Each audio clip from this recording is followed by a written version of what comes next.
Pada bulan Juni lalu, saya dan seseorang yang sangat saya cintai telah merencanakan pernikahan kami yang insya Allah akan dilangsungkan pada tanggal 22 Juni 2025.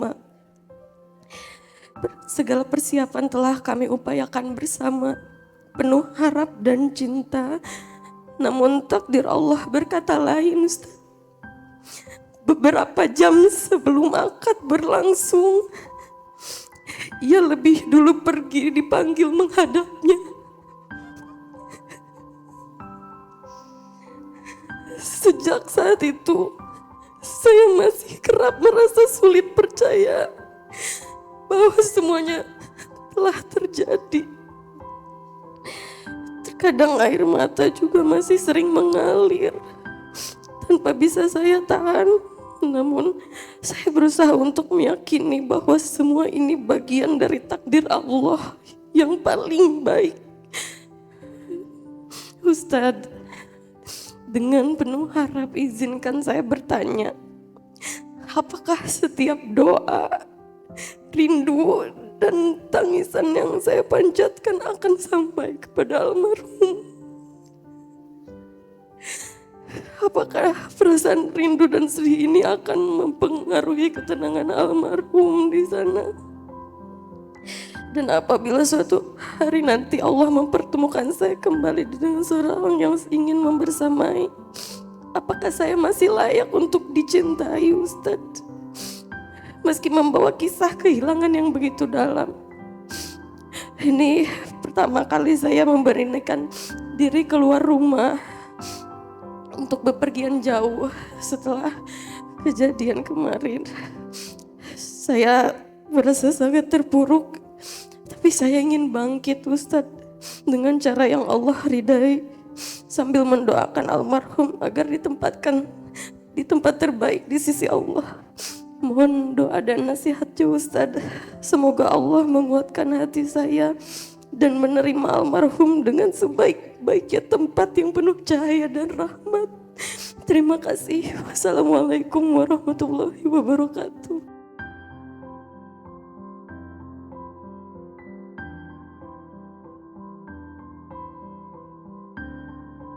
Ahilman beserta semua yang hadir turut berduka atas wafatnya seseorang yang Mbak cintai.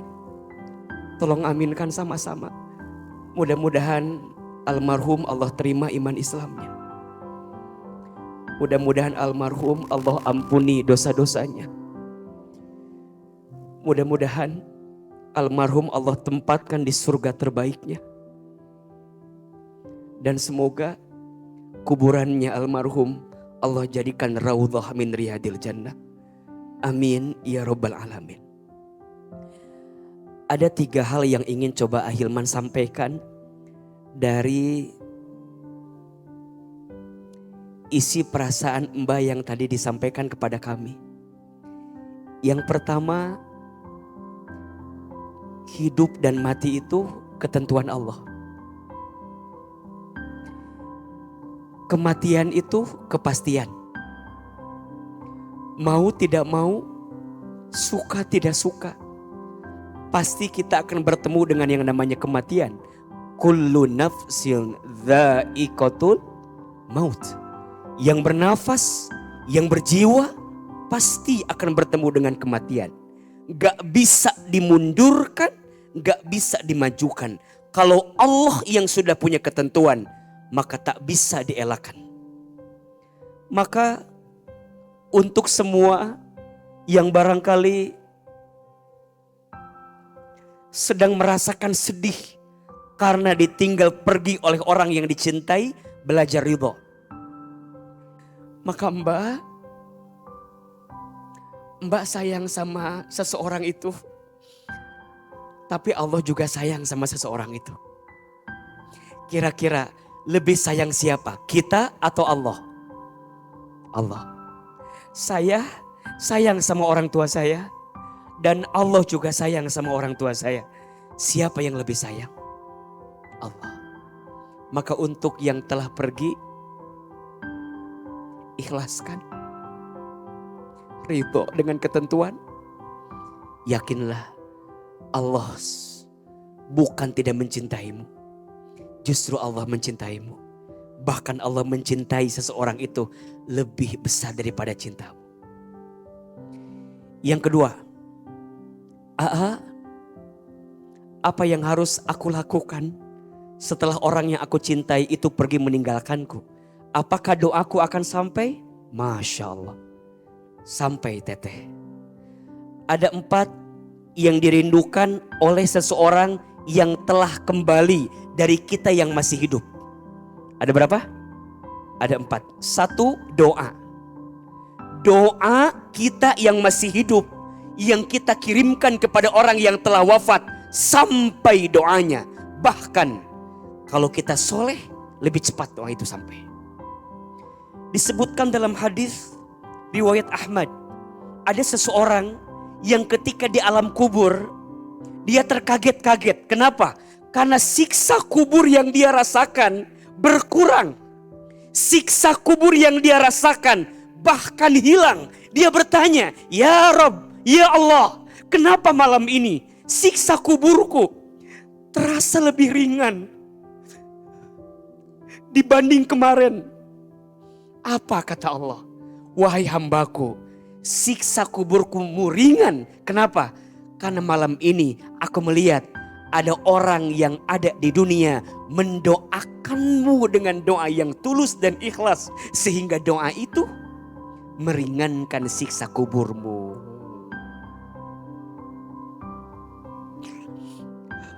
Maka untuk kita yang sudah kehilangan orang tua, doakan. Untuk kita yang mungkin kehilangan pasangan, doakan. Untuk kita yang kehilangan orang yang kita cintai, doakan. Doa kita sampai kepada mereka. Yang kedua, lanjutkan kebiasaan baiknya. Teteh, kalau seseorang ini dulu punya kebiasaan baik, lanjutin sama Teteh. Mungkin almarhum punya kebiasaan baik sedekah setiap Jumat, lanjutin sama kita.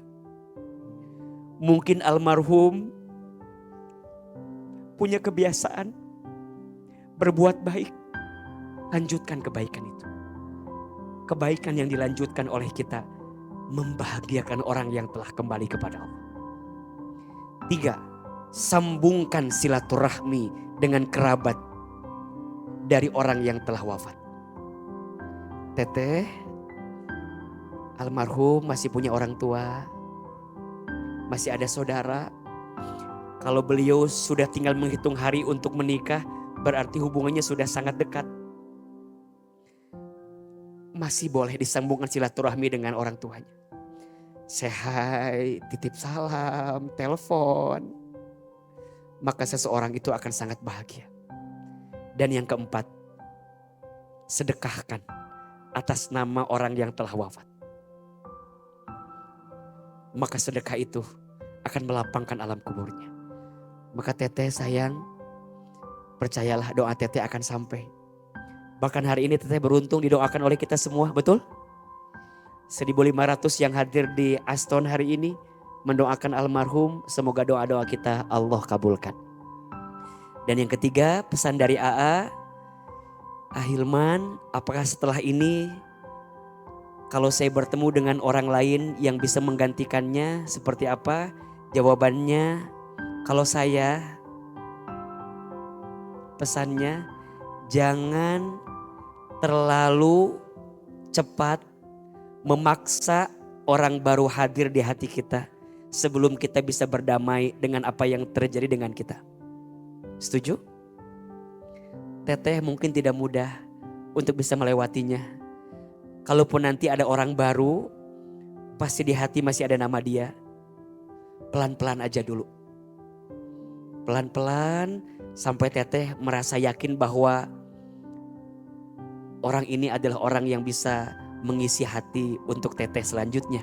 Dan kalaupun nanti ada orang baru yang bersama dengan beliau, jangan kaget kalau beliau pasti membandingkan dengan yang sebelumnya. Kan di hatinya masih ada nama yang sangat dicintai.